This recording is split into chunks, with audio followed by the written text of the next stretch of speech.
Microbes, have been around longer than anything else on earth.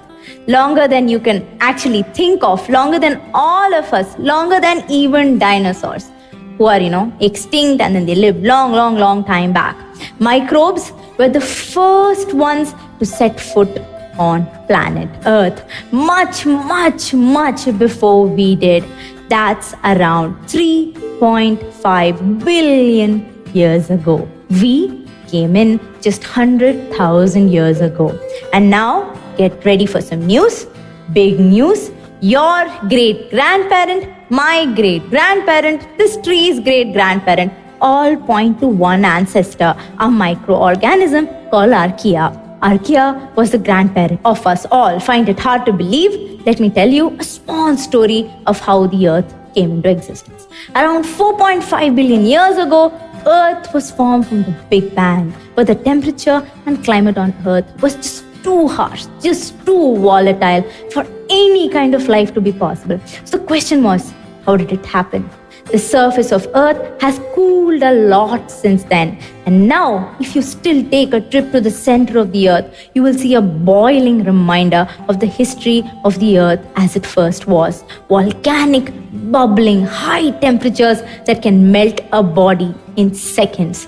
Around 3.5 billion years ago, the Earth cooled a bit enough for water to form from vapor. Some organic molecules came together, and what we first thought was the instance of life happened. We don't know how exactly it happened, but we know that it did. Life happened. This is probably not life as you think of it, with some genetic material, group of organic molecules clumped together, held by a membrane. That made life, the first life, Archaea.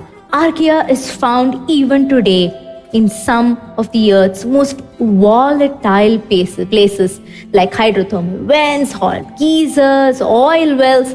What we all suppose is that Archaea seemed to love that climate the best. From Archaea came the bacteria, and then other single-celled organisms that we lovingly call prokaryotic.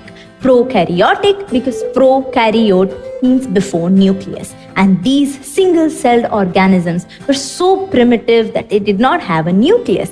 And then all of a sudden, the oxygen levels went up from 0 to 10%. What was the source of this oxygen?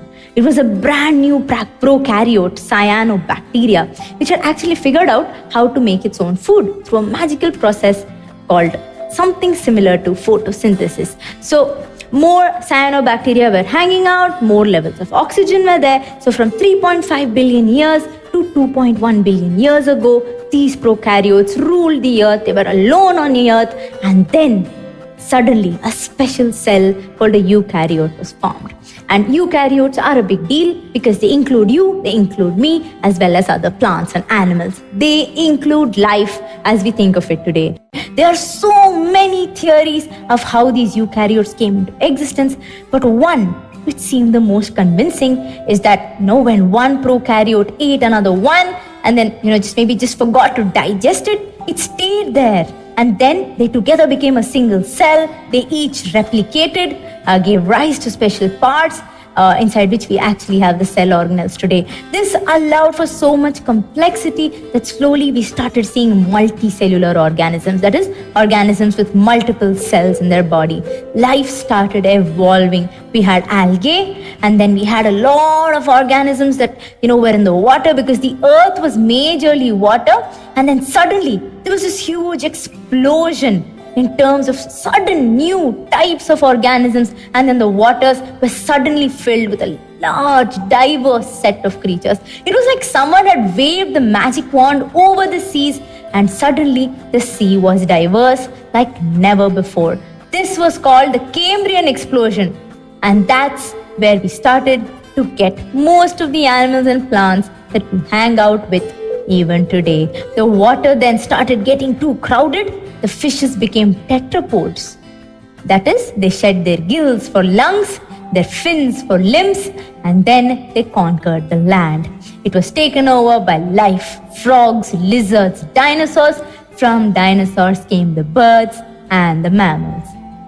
whom we are also a part of. The wonderful story of life from our oldest, weirdest relatives, the Archaea, a journey which started 3.5 billion years ago, culminating today, because I am talking to you today, and then we'll go on and on and on for so many years.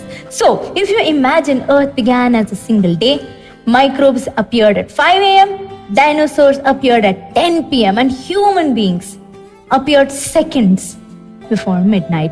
You can see what a small fraction we are in the history of the universe. And let's see how life on Earth, life on this planet, actually became possible.